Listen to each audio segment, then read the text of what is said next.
Ce journal vous est offert par le FPI, Fonds des promotions de l'industrie, votre partenaire privilégié pour la réussite de vos projets.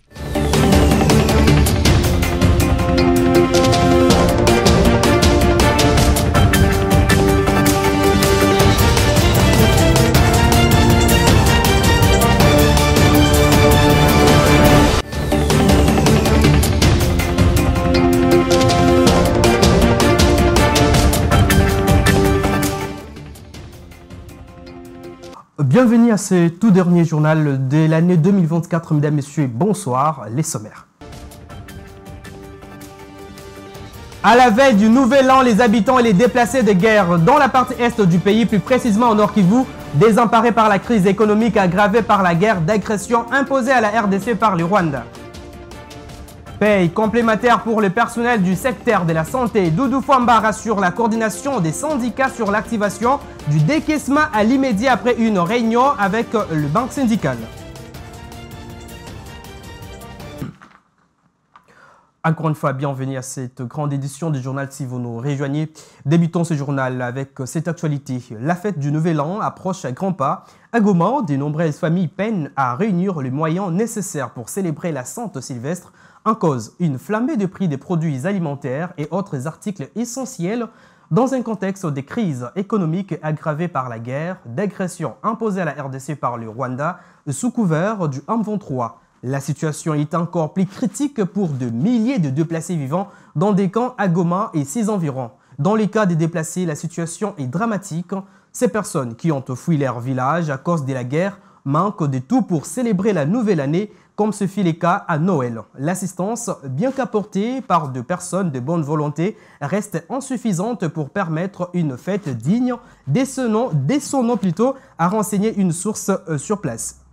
Itinérance du président de la République dans l'espace Grand Kasaï. Félix Tshisekedi a clôturé sa visite dans la ville de Chikapa, le chef-lieu de la province du Kasaï, le 30 décembre 2024, en inspectant des travaux de la route Chikapa-Kamako, un projet stratégique destiné à désenclaver la province et à favoriser les développements économiques. Suivez.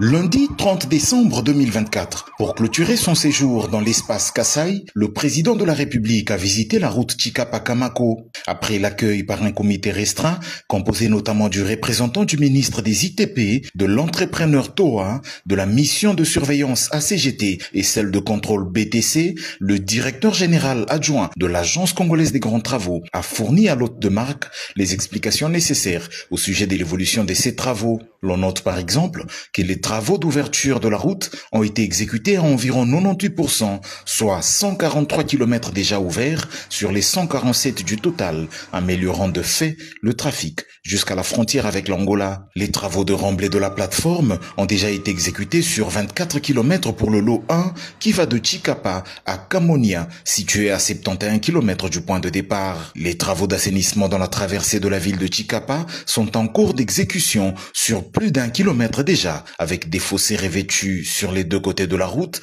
ainsi que 2 dallos réalisés. Le DGA a également souligné les difficultés rencontrées durant la réalisation de ces travaux. Ce sont notamment les pluies récurrentes, en moyenne une demi-journée depuis octobre jusqu'à ce jour, qui rendent difficile la réalisation des terrassements. Jean-Claude Mido-Mbouete a également fait allusion au retard dans l'installation électrique du concasseur qui ne pourra être opérationnel que d'ici début mars 2025, une situation qui a ralenti le rythme des travaux d'assainissement et le début des travaux de la couche de base. Le président de la République attentif a salué l'engagement de l'Agence congolaise des grands travaux à mener à bon port l'ensemble des projets qui sont sous sa responsabilité. Il a émis le vœu de voir ce projet se terminer dans le délai des 30 mois comme inscrit dans le contrat et le budget de 208 millions de dollars américains strictement respecté. Le projet Chikapa-Kamako, c'est 120 km de route à construire et bitumer entre les deux villes, la construction sur le même style de la bretelle de 27 km qui mène à Kamonia, la mise en œuvre de 3 postes de péage et paysage moderne, un port sec à la frontière avec l'Angola, en plus de 10 km de voirie,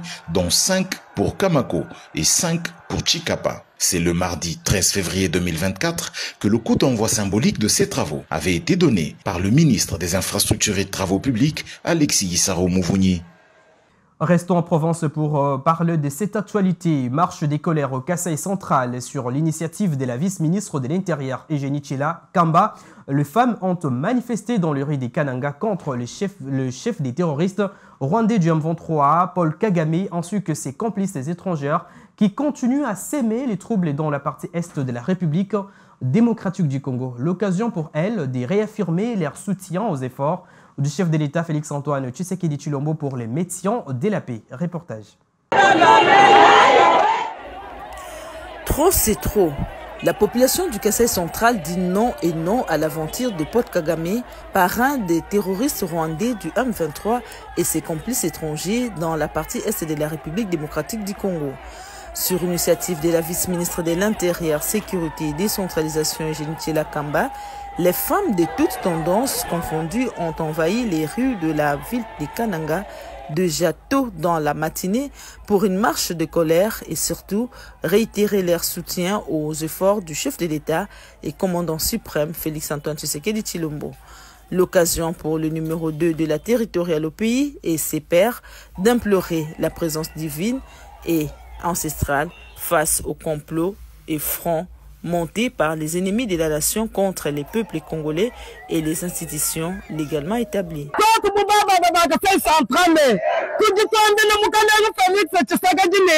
Nous sommes derrière le chef de l'État Félix-Antoine Tshisekedi Tshilombo. Paul Kagame se trompe. Chaque jour, nous prions pour lui et la nation. On vaincra cette guerre. Avec notre vice-ministre de l'Intérieur, nous, femmes du Kasaï central, nous portons le chef de l'État à cœur. Personne ne lui fera rien. Kagame se trompe.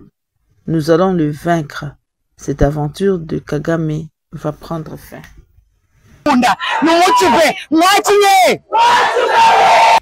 Offrant dans sa base naturelle pour défendre les intérêts de la patrie, la vice-ministre de l'Intérieur, Eugénie Kamba, s'est rendue au temple de Saint des derniers jours en Gaza pour solliciter l'accompagnement de cette confession religieuse mondiale.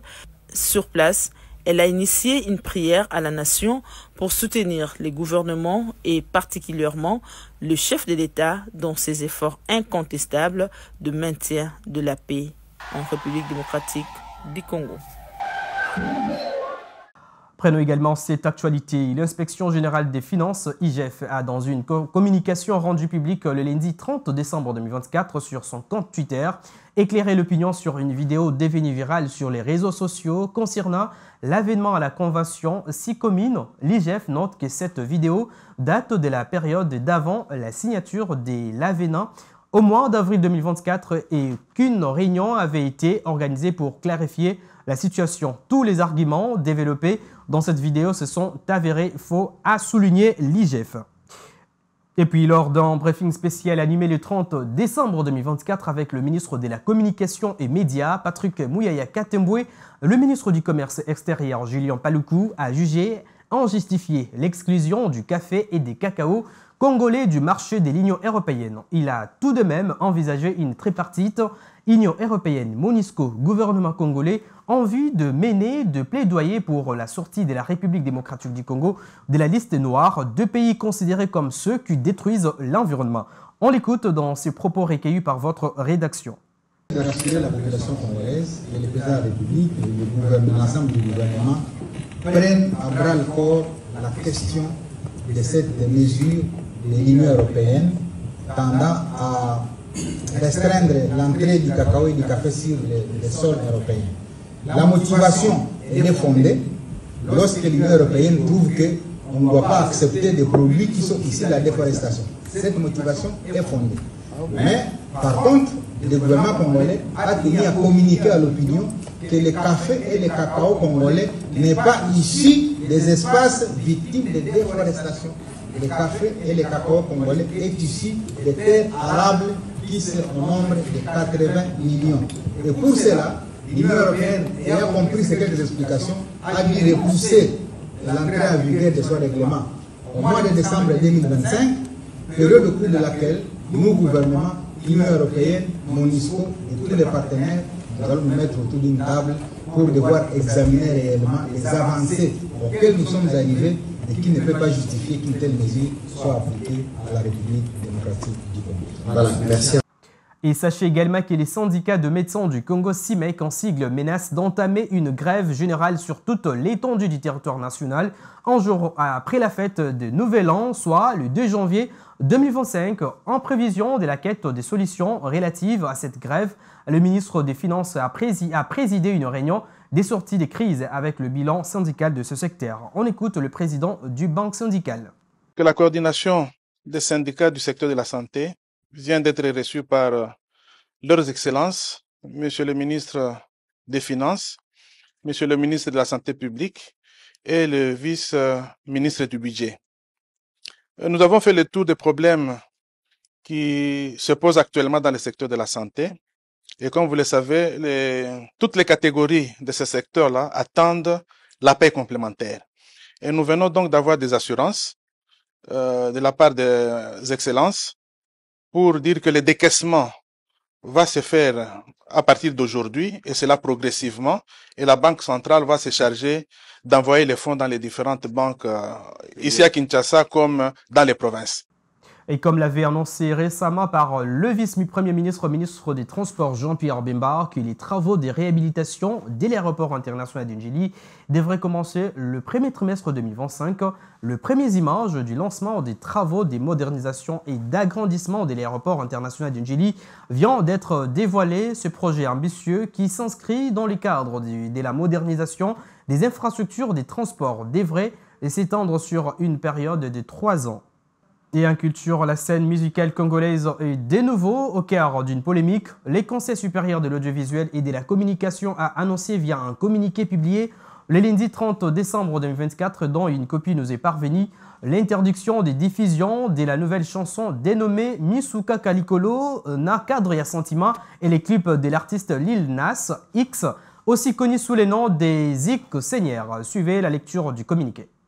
Le bureau du Conseil supérieur de l'audiovisuel et de la communication, siégeant en sa réunion extraordinaire le 30 décembre 2024 à Kinshasa, capitale de la République démocratique du Congo. Vu le règlement intérieur du Conseil, spécialement ses articles 49 et 84, considérant le rapport circonstanciel du Centre du monitoring de médias congolais, portant sur le suivi du réseau social TikTok et de la messagerie WhatsApp, d'un extrait du clip de la nouvelle chanson de l'article musicien et comédien prénommé Lil Nas X. Attendu que dans une vidéo de 26 secondes partagée sur TikTok et sur WhatsApp, le prénommé a tenu de propos et gestes tout à fait obscènes et sensuels, frisant l'immoralité et les manques criants de pudeur. Vu la nécessité et l'urgence, prend l'acte dont la teneur suit. Article 1. Est interdit de diffusion dans tous les médias et réseaux sociaux opérant en République démocratique du Congo à dater de sa publication la nouvelle chanson et clip de l'artiste musicien et comédien Lil Nas X non autrement identifié. Article 2. L'artiste musicien et comédien concerné non autrement identifié, auteur de la dite chanson et du clip incriminé, est invité au Conseil pour présenter ses moyens de défense en rapport avec les manquements relevés ci-avant en délai 7 jours. Article 3. Le procureur général près la Cour de cassation est prié de concourir à la bonne exécution du présent acte qui entre en vigueur à la date de sa publication et de poursuivre conformément à la loi tous les réfractaires qui contreviendraient au présent acte. Fait à Kinshasa le 30 décembre 2024.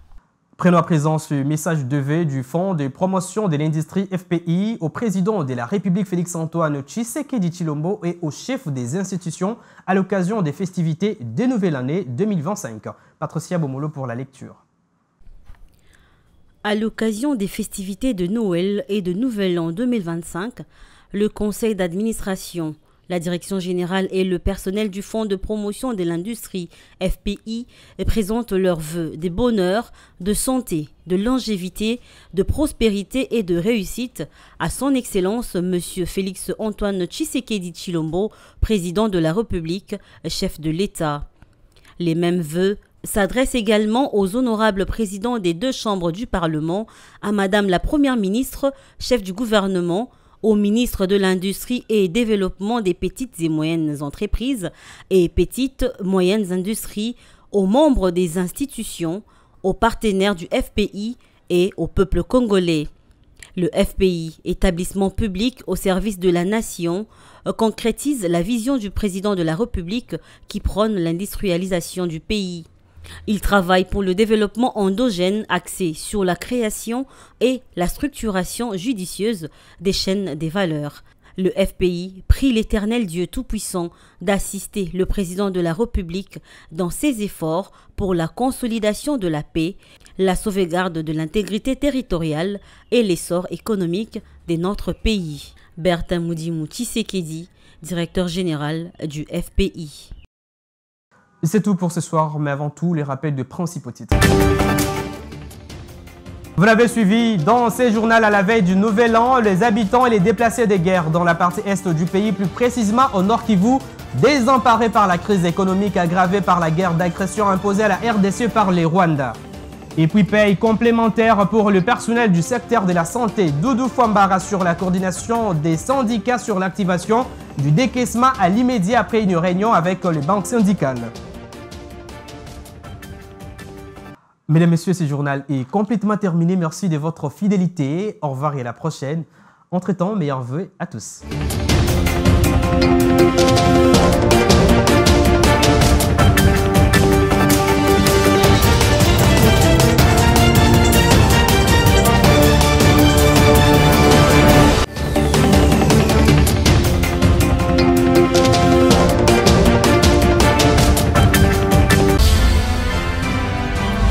Ce journal vous a été offert par le FPI, Fonds de promotion de l'industrie, votre partenaire privilégié pour la réussite de vos projets.